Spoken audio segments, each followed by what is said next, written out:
Friends, आप सभी का एग्जामपुर 91 में स्वागत है साथियों।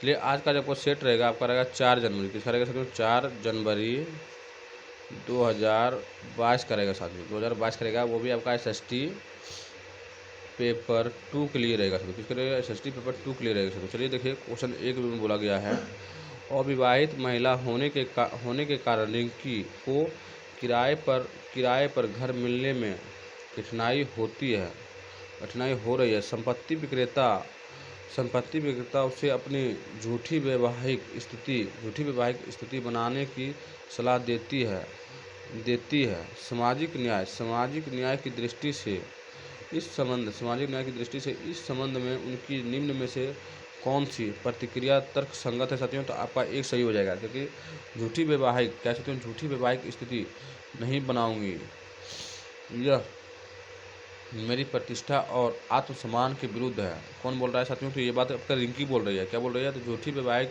स्थिति नहीं बनाऊंगी, यह मेरी प्रतिष्ठा और आत्मसम्मान के विरुद्ध है साथियों। चलिए हम लोग नेक्स्ट सवाल को चलते साथियों। नेक्स्ट क्वेश्चन में देख सकते हैं, बोला गया है, क्या बोला गया है नेक्स्ट क्वेश्चन में साथियों? तो अनुच्छेद के आधार पर जाति आधारित भेदभाव के चलते एक दलित समुदाय को किसी न्यायालय में मुकदमा दायर कर सकता है साथियों? तो आपका तो सबसे पहले एक सही हो जाएगा, क्योंकि अनुच्छेद 15 के तहत आता है साथियों। धर्म, जाति, लिंग भेदभाव के कारण होता है साथियों। और 17 में आपका हो जाएगा अपदस्थता का उन्मूलन, छुआछूत जिसको बोलते हैं साथियों। आपका दोनों सही हो जाएगा, ए भी सही हो जाएगा और बी भी सही होगा। दोनों जाति के आधारित है साथियों। देख सकते हैं आपका ए और बी दोनों सत्य है साथियों। चलिए हम लोग नेक्स्ट सवाल को चलते साथियों। नेक्स्ट क्वेश्चन में देखिए बोला गया है, क्या बोला गया है? तो निम्नलिखित में से कौन सा नागरिक दीवानी कानून के दायरे में नहीं आता साथियों? तो कौन सा नहीं आएगा साथियों? तो आपका जो नहीं आएगा, आपका 4 नंबर से हो जाएगा, क्योंकि दहेज के लिए औरत को तंग करना ये साथियों आपका जो है दीवानी कानून के अंतर्गत नहीं आता है साथियों। नागरिक दीवानी कानून के अंतर्गत आपका दहेज के लिए औरत को तंग करना ये नहीं आता है साथियों। चलिए हम लोग नेक्स्ट सवाल को चलते साथियों। चलिए साथियों देख सकते हैं, नेक्स्ट क्वेश्चन में बोला गया है, नंबर 1 में बोला गया, क्या बोला गया है? तो संविधान का उद्देश्य देश के राजनीतिक व्यवस्था तय करना होता है। संविधान का उद्देश्य है, ये बात सही है साथियों। उसके बाद बोला गया है बी में, क्या बोला गया है? संविधान के उद्देश्य अपने देश के नागरिक को सार्वजनिक और निजी जिंदगियों को निर्देशित करना। गलत हो गया साथियों, क्योंकि नागरिक के सार्वजनिक और निजी जिंदगियों से उसको कोई मतलब नहीं होता। सिर्फ आपका ये सही हो जाएगा, क्योंकि ये में बोला गया है संविधान के उद्देश्य देश की राजनीतिक व्यवस्था को तय करना होता है। सही बता सकते हो, आपका ए सही हो जाएगा और आपका बी गलत हो जाएगा। देख सकते हैं यहाँ पे दिया हुआ ए सही, बी गलत है साथियों। चलिए हम लोग नेक्स्ट सवाल को चलते साथियों। और ये जो स्टेट है आपका 4 जनवरी का, किसका है साथियों? तो आपका 4 जनवरी का है। क्या बोला गया है? निम्नलिखित में से किस मौलिक अधिकार में स्वास्थ्य और पर्यावरण का अधिकार निहित है साथियों? स्वास्थ्य और पर्यावरण आप लोग जान रहे हैं, जीवन का अधिकार में ही आप लोग स्वास्थ्य और पर्यावरण का अधिकार निहित कर सकते हैं साथियों। चलिए नेक्स्ट सवाल के चलते साथियों। नेक्स्ट क्वेश्चन में देखिए क्या बोला गया है? तो एक पैतृक सत्तात्मक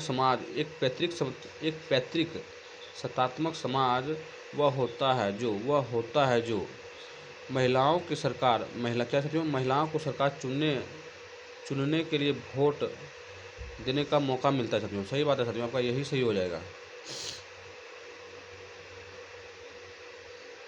वो गलत हो जाएगा साथियों। आपका जो हो जाएगा, देख सकते हैं साथियों, आपका जो इस क्वेश्चन का आंसर होगा, आपका पितृत्मक समाज वह होता है जो, क्या होता है साथियों? आपका हो जाएगा 3 नंबर से हो जाएगा। 3 में बोला गया महिलाओं को विभिन्न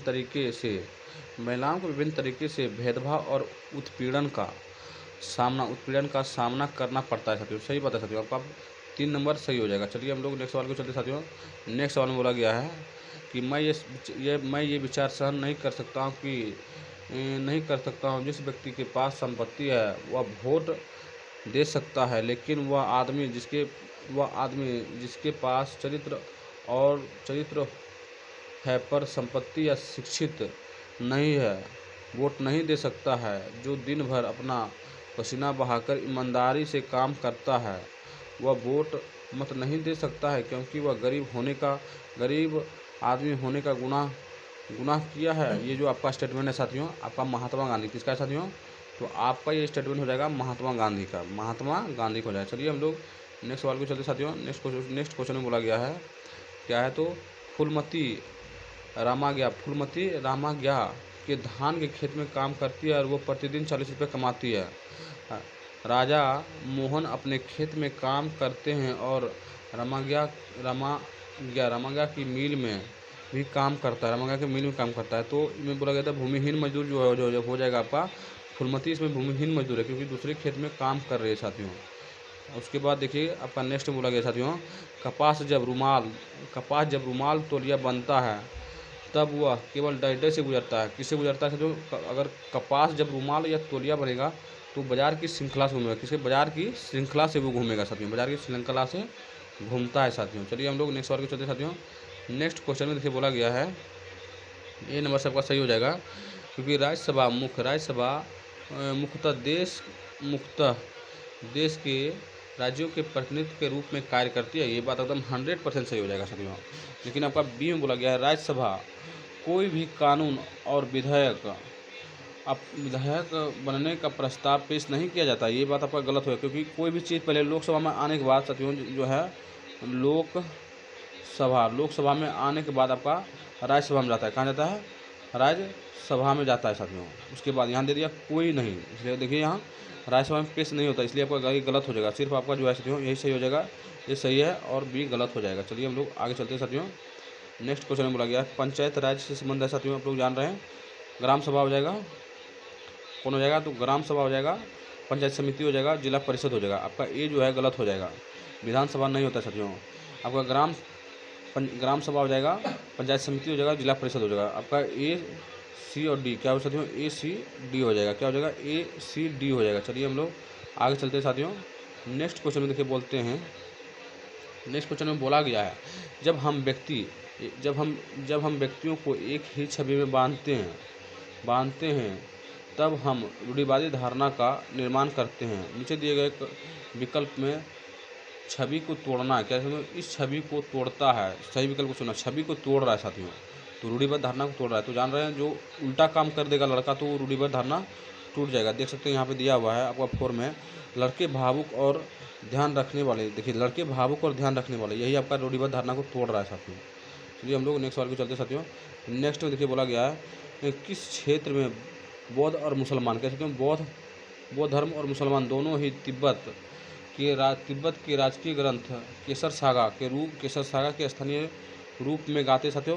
ये तिब्बत का राष्ट्रीय ग्रंथ है, राजकीय ग्रंथ है केसर सागा, जो गाते हैं साथियों आपका लद्दाख में गाया जाता है। कहाँ गाया जाता है? लद्दाख में गाया जाता है साथियों। चलिए हम लोग नेक्स्ट सवाल को चलते साथियों। नेक्स्ट क्वेश्चन में बोला गया है, देख सकते हैं आप लोग क्या है, तो कौन सी फसल कम उपजाऊ तथा बलुई मिट्टी में उगाया जाता है? तो आपका बाजरा। कम उपजाऊ और बलुई मिट्टी पूछ देगा तो हमको बाजरा मारना है साथियों। इसको बड़गहूम बोलते हैं, हिंदी भाषा में बड़गहूम गाँव की भाषा में बोलते हैं साथियों। चलिए हम लोग नेक्स्ट सवाल को चलते साथियों। प्रारंभिक स्तर पर एक शिक्षक अपनी कक्षा में एक शहर की जनसंख्या घनत्व का संप्रत्यय पढ़ा रही है। जनसंख्या घनत्व के बारे में पढ़ा रही है साथियों। शहर है, यहाँ ये भी बात गौर करना, शहर के बारे में बोला गया है। तो आपका जो हो जाएगा सबसे पहले उस शहर में रहने वाले लोगों की संख्या सही हो जाएगा साथियों, और उस शहर का क्षेत्रफल, यही दो सही हो जाएगा। बाकी बात देखिए यहाँ दिया हुआ सी में देश की जनसंख्या पैरामीटर। देश से क्या मतलब है? शहर के बारे में बना रहा है तो देश से, इसमें देश नहीं आना चाहिए, इसलिए आपका सी गलत हो जाएगा। इसलिए आपका ए और बी सही क्या हो जाएगा साथियों? आपका ए और बी सही हो जाएगा साथियों। चलिए हम लोग नेक्स्ट सवाल को चलते साथियों। नेक्स्ट क्वेश्चन में देखिए बोला गया है मृदा का निर्माण क्या साथियों? मृदा का निर्माण जैव पदार्थ खनिज तथा पृथ्वी पर पाई जाने वाली अपक्षटीय चट्टान से हुआ है। ये बात आपका सही है साथियों, अपक्षटित चट्टानों से हुआ है। उसके बाद बोला गया साथियों स्थल रुद्र मृदा का प्रकार निर्भर नहीं करता है दे दिया साथियों। देख सकते हैं आप लोग साथियों, आपका ये गलत हो जाएगा। सही बात है, स्थल स्थल रुद्र मृदा का प्रकार निर्भर नहीं करता है, गलत है, करता है, इसलिए आपका ए और बी सिर्फ ए गलत, ए सही हो जाएगा, बी गलत हो जाएगा, क्योंकि मृदा का निर्माण जैव पदार्थ, खनिज तथा पृथ्वी पर पाई जाने वाली अपक्षटीय चट्टान से होता है। आपका सिर्फ ए सही हो जाएगा। चलिए हम लोग नेक्स्ट सवाल को चलते साथियों। नेक्स्ट क्वेश्चन में देख सकते हैं, बोला गया मानवीय बस्ती। तो मानवीय बस्ती के लिए आदर्श बसाव स्थान का चयन करना है साथियों। कौन सा परिस्थिति हो सकता है? सबसे पहले अनुकूल जलवायु, ये बात तो 100% सही हो जाएगा। जल की उपलब्धता, ये बात भी सही हो जाएगा साथियों। और उसके बाद यहाँ से देश सी में बोला गया है उपयुक्त भूमि, ये बात भी आपका सही है साथियों। ए, बी और सी आपका सही है, लेकिन यहाँ पे डी जो दिया हुआ है गलत हो जाएगा, क्योंकि अनुपजाऊ मिट्टी नहीं है साथियों, उपजाऊ मिट्टी चाहिए साथियों, इसलिए आपका ए, बी, सी सही है। देख सकते हैं यहाँ पे दिया हुआ है ए, बी, सी सही है साथियों। चलिए हम लोग नेक्स्ट सवाल को चलते साथियों। नेक्स्ट क्वेश्चन देखिए, बोला गया है, क्या बोला गया है? तो आपतन की मात्रा भूमध्य रेखा से ध्रुव की ओर घटता है। आपतन की मात्रा भूमध्य रेखा से ध्रुव की ओर घटता है, ये बात सही हो जाएगा साथियों, क्योंकि आपतन की मात्रा भूमध्य रेखा से ध्रुव पे जाने पर घटता है। उसके बाद पृथ्वी की अक्ष सूर्य के चारों ओर परिक्रमा की समतल कक्ष से 66.5 डिग्री का कोण बनाता है, जो विभिन्न अक्षांशों पर प्राप्त होने वाले आपतन की मात्रा को बहुत प्रभावित करता है। ये भी बात आपका सही है साथियों, दोनों सही हो जाएगा, ए और बी दोनों सही हो जाएगा, और व्याख्या भी करेगा साथियों। चलिए हम लोग नेक्स्ट सवाल को चलते साथियों। नेक्स्ट क्वेश्चन में आप लोग देख सकते हैं, नेक्स्ट में क्या बोला गया है? तो सूर्य से आने वाली ऊर्जा जिसे पृथ्वी रोक लेती है उसे आपतन कहते हैं, ये बात आपका सही है साथियों। सूर्य से जो भी ऊर्जा आता है उसे आपतन रोकता है। आपतन का मतलब है कि रोक लेती है, आपतन कहलाती है। उसके बाद आपतन की मात्रा भूमध्य रेखा से ध्रुव की ओर घटता है, ये भी बात आपका सही है। तो ए और बी दोनों सही है, और व्याख्या भी रहता तो व्याख्या भी कर जाता है साथियों। सिर्फ आपका ए और बी दोनों सही है साथियों। चलिए हम लोग नेक्स्ट सवाल को चलते साथियों। नेक्स्ट क्वेश्चन में देखिए, बोला गया है, क्या बोला गया है? तो पारिस्थितिकी तंत्र में संतुलन को बनाए रखने के लिए भी प्राणी, सही बात है, प्राणी अनिवार्य है साथियों, ये बात आपका सही है साथियों। लेकिन जो है यहाँ दिया हुआ है जैव मंडल में सजीव परस्पर संबंधित और एक दूसरे के अन्योन मिश्रित होते हैं, ये बात आपका सही है साथियों, अन्योन मिश्रित होते हैं साथियों। आपका जो हो जाएगा साथियों, आपका दोनों सही हो जाएगा, ए बी दोनों सही है, और इसका व्याख्या भी कर रहा है साथियों। चलिए हम लोग नेक्स्ट सवाल को चलते साथियों। नेक्स्ट क्वेश्चन में देखिए, बोला गया है हिमालयन क्षेत्र में साथियों जंगली बकरी और हिम तेंदुआ पाया जाता है, सही बात है। उसके बाद आपका अंडमान और निकोबार द्वीप समूह में महोगनी एवं शीशम के पेड़ मिलते हैं साथियों, ये बात सही है साथियों। और गिर में एशियाई शेर मिलते हैं, ये भी बात आपका सही है साथियों, तीनों सही हो जाएगा आपका, ए बी सी देख सकते हैं, आपका तीनों सही है साथियों। चलिए हम लोग आगे चलते हैं साथियों। आगे में देखिए, बोला गया है, यही क्वेश्चन नेक्स्ट टाइप हो गया साथियों। बोला गया है हिमालय क्षेत्र में आपका जंगली बकरी और हिम तेंदुआ मिलता है। उसके बाद साथियों बोला गया है अंडमान निकोबार द्वीप समूह में आपका महोगनी और शीशम पेड़ मिलता है, ये भी बात आपका सही है साथियों। उसके बाद सी में बोला गया है गिर वन में आपका गिर वन में क्या है साथियों? एशियाई शेर मिलता है, सही है साथियों। चलिए हम लोग नेक्स्ट सवाल को चलते साथियों। नेक्स्ट सवाल में देख सकते हैं, बोला गया है रेगिस्तान में रात गर्म, गलत हो गया, रेगिस्तान में रात ठंडी होती है साथियों, गर्म नहीं होता है, दिन में गर्म होता है। उसके बाद रेत और चट्टानें गर्मी उत्सर्जित करती है और तापमान बढ़ाती है, ये बात आपका सही है। आपका जो है बी सही हो जाएगा साथियों, ए गलत हो जाएगा, लेकिन बी आपका सही हो जाएगा साथियों। देख सकते हैं आपका यहाँ आंसर दिया हुआ है। चलिए हम लोग नेक्स्ट सवाल को चलते साथियों।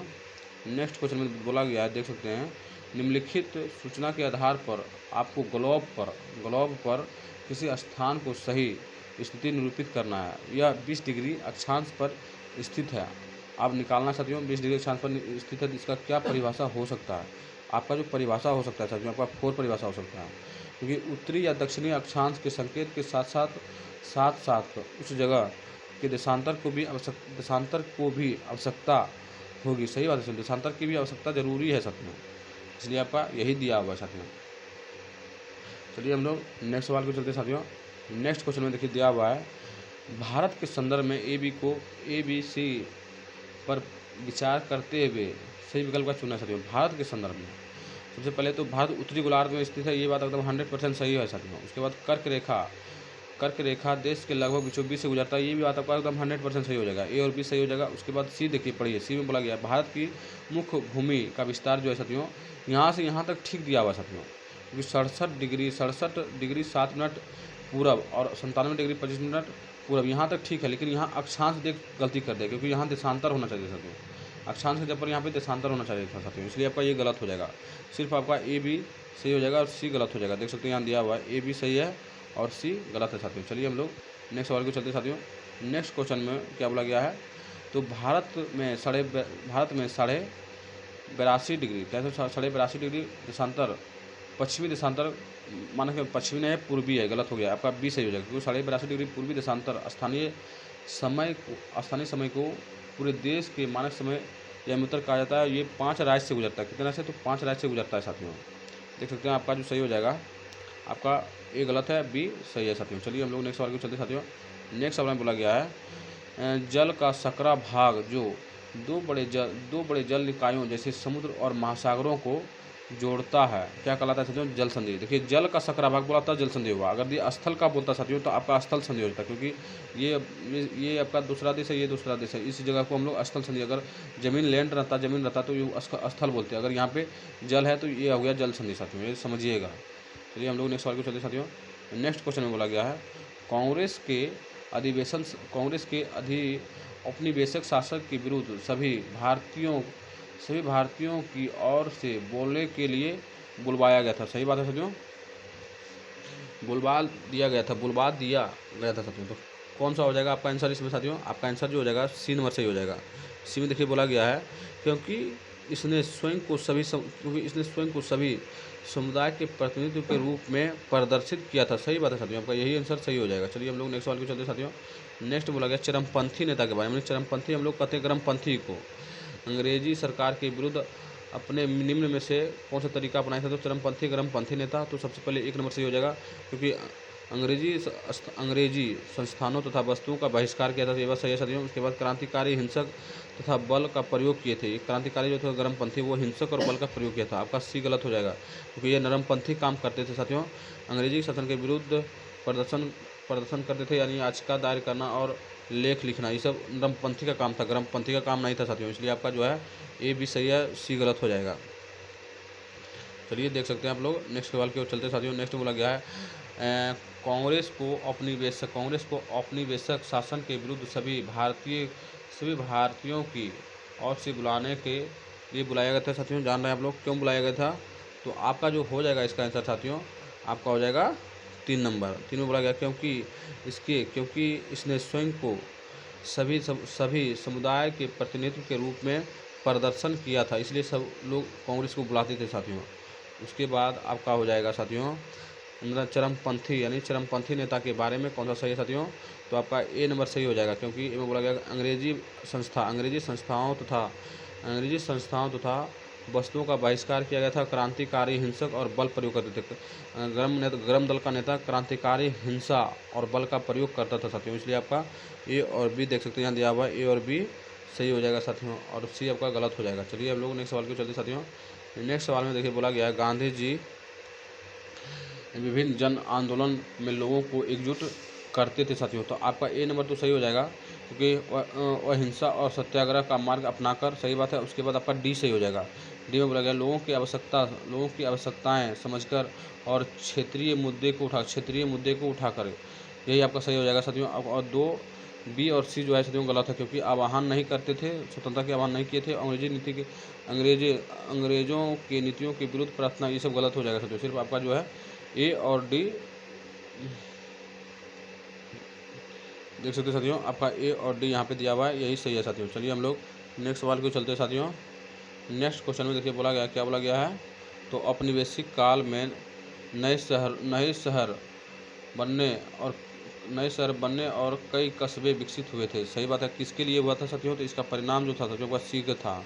उन्होंने दलित जातियों के लिए दिन प्रतिदिन होने वाले अपमान से बचने का रास्ता बनाया था साथियों, इसलिए नए शहर बने और कई कस्बे विकसित हुए, इसका यही परिणाम था, क्योंकि उन्होंने दलित जातियों के लिए दिन प्रतिदिन होने वाले अपमान से बचाने का रास्ता बनाया था साथियों। आपका सिर्फ सी सही हो जाएगा, बाकी बात सब गलत हो जाएगा साथियों। देख सकते हैं आपका सिर्फ सी सही है साथियों। चलिए हम लोग नेक्स्ट सवाल को चलते साथियों। नेक्स्ट बोला गया सतनामी आंदोलन, क्या साथियों, तो सतनामी आंदोलन की शुरुआत डैश ने किया था। सतनामी आंदोलन आपका घासीदास किसने किया था साथियों, सतनामी आंदोलन का शुरुआत आपका घासीदास की थी, सतनामी आंदोलन। चलिए हम लोग आगे चलते साथियों। आगे में बोला गया अलवार संत लेडीज के उपासक थे तो विष्णु का, नैनार पूछेगा तो शिव का मारना, नैनार अगर पूछेगा तो शिव का मारना, इसे अलवार पूछा तो विष्णु मारना है साथियों। चलिए हम लोग नेक्स्ट सवाल को चलते साथियों। नेक्स्ट क्वेश्चन में देखिए बोला गया क्या बोला गया है, तो नेक्स्ट का बोला गया है साथियों, अभी कथन में है साथियों, बहादुर शाह जफर द्वारा विद्रोह को दिए गए समर्थन ने लोगों और शासन करने वाले परिवारों पर सकारात्मक प्रभाव डाला। सही बात है साथियों, ये बात 100% सही है। और उसके बाद लोगों ने मुगलों को वैकल्पिक शासक के तौर पर देखा, जो ब्रिटिश राज की चुनौती देने में सहायता कर सके। आपका दोनों सही हो जाएगा, क्योंकि 1857 के बाद बहादुर शाह जफर को ही राजा बनाने का घोषणा किया था, लेकिन ऐसा नहीं हो पाया था साथियों, इसलिए आपका ए भी दोनों सही है, व्याख्या भी करेगा साथियों। चलिए हम लोग नेक्स्ट सवाल को चलते साथियों। मंडप क्या है साथियों? मंडप के बारे में आप लोग जानते हैं। मंडप में एक सभागार जहाँ लोग इकट्ठा होते हैं उसको हम लोग क्या कहते थे? मंडप कहते थे। एक सभागार जहाँ सब लोग मान लीजिए कि ये मंडप है और यहाँ सब लोग जमा हो जाते थे, तो उसी को हम लोग मंडप कहते हैं। चलिए हम लोग आगे चलते हैं साथियों। आगे में देखिए बोला गया है, क्या बोला गया आगे में साथियों, तो गुजरात और बंगाल में जब्त व्यवस्था प्रचलित थी। आपका ये गलत हो जाएगा, गुजरात और बंगाल के बाहर जब्त की व्यवस्था चालू था, गुजरात और बंगाल में नहीं था साथियों। और इस व्यवस्था उन स्थानों पर लागू की गई थी जहाँ पर भूमि का निरीक्षण और उसका लेखा जोखा संवैधानिक पूर्वक रखा गया था। यही बात आपका सही है। तो सिर्फ आपका बी से आर सही है, आपका ए जो है आपका गलत हो जाएगा, देख सकते हैं, सिर्फ आपका आर सही है और ए गलत है साथियों। चलिए हम लोग नेक्स्ट सवाल के चलते साथियों। नेक्स्ट क्वेश्चन आप लोग देख सकते हैं, बोला गया है महायान बौद्ध धर्म की आरंभिक मान्यता से निम्न में से किस चरण से भिन्न है साथियों? महायान है साथियों, यहाँ ध्यान से देना है, महायान बौद्ध धर्म है आरंभिक शाखा। तो आपका सबसे पहले सी सही हो जाएगा, क्योंकि महायान में इनमें बौद्ध की प्रतिमा बनाई गई थी। सही बात है साथियों, इनमें महायान शाखा में बौद्ध की प्रतिमा बनाई गई थी। और उसके बाद डी में बोला गया है बोधिसत्व अन्य लोगों को शिक्षा देने के लिए सांसारिक परिवेश में रम गए थे। यही बात आपका सी और डी सही है साथियों। महायान शाखा में प्रतिमा था बौद्ध का साथियों, इसलिए आपका बी और सी सही हो जाएगा साथियों। और वो दोनों जो संकेतिक था वो हिनयान में था साथियों, इसलिए आपका यही आंसर सही हो जाएगा। चलिए हम लोग नेक्स्ट सवाल को चलते साथियों। नेक्स्ट में मंदिर के बारे में बोला गया है, मंदिर नगर नगरीकरण एक महत्वपूर्ण प्रतिरूप प्रस्तुत करते थे साथियों। सही बात है साथियों, मंदिर नगरीकरण के एक महत्वपूर्ण प्रतिरूप प्रस्तुत करते थे। उसके बाद मंदिर जो है अर्थव्यवस्था और समाज दोनों के लिए अत्यंत महत्वपूर्ण होते थे। ये बात भी आपको सही है साथियों। और शासक विभिन्न देवी देवताओं के प्रति अपना भक्ति भाव दिखाने के लिए मंदिर बनवाते थे। ये भी बात आपका सही है साथियों, आपका तीनों सही हो जाएगा, ए बी सी तीनों सही हो जाएगा साथियों। चलिए हम लोग नेक्स्ट सवाल को चलते साथियों। नेक्स्ट क्वेश्चन में बोला गया संतवाहनों के बारे में कथन को चुनना है। संतवाहन जो साथियों आपका सी सही हो जाएगा, क्योंकि संतवाहन शासक दक्षिणापथ के अधिपति के रूप में जाने जाते थे। सही बात है साथियों, दक्षिणापथ के अधिपति संतवाहन ने दक्षिणापथ के 12 शासकों को हराया था और उत्तर की ओर साथियों उसका सामंत था साथियों। चलिए हम लोग नेक्स्ट सवाल को चलते साथियों। नेक्स्ट क्वेश्चन में देखिए बोला गया है क्या है, तो उच्च प्राथमिक स्तर पर इतिहास की कक्षा में तिथियों के उपयोग के आधार पर कौन सा होगा साथियों?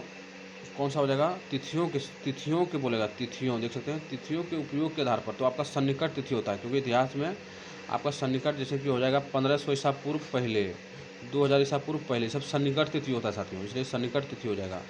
चलिए हम लोग नेक्स्ट सवाल को चलते साथियों। नेक्स्ट सवाल में देखिए बोला गया, और इस सेट का अंतिम सवाल है साथियों। इस सेट में बोला गया है निम्नलिखित में से मौर्य साम्राज्य में उत्तराधिकारी का सही कर्म को वो ढूंढना है। मौर्य साम्राज्य देख सकते हैं, मौर्य साम्राज्य बोला गया है। तो सबसे पहले आपका चंद्रगुप्त हो जाएगा, बिंदुसार हो जाएगा, अशोक हो जाएगा, उसके बाद दशरथ मौर्य, दशरथ मौर्य, ये बात आपका सही है साथियों। आपका चंद्रगुप्त हो जाएगा, बिंदुसार हो जाएगा, अशोक हो जाएगा और दशरथ मौर्य हो जाएगा साथियों। चलिए हम लोग नेक्स्ट पार्ट में मिलेंगे साथियों। आपका सेट समाप्त हो गया और ये सेट आपका जो था साथियों आपका 4 जनवरी कब का साथियों, 4 जनवरी 2022 का था साथियों। अगर एग्जाम को 91 नहीं तो चैनल को लाइक, सब्सक्राइब, शेयर जरूर से जरूर करना है साथियों।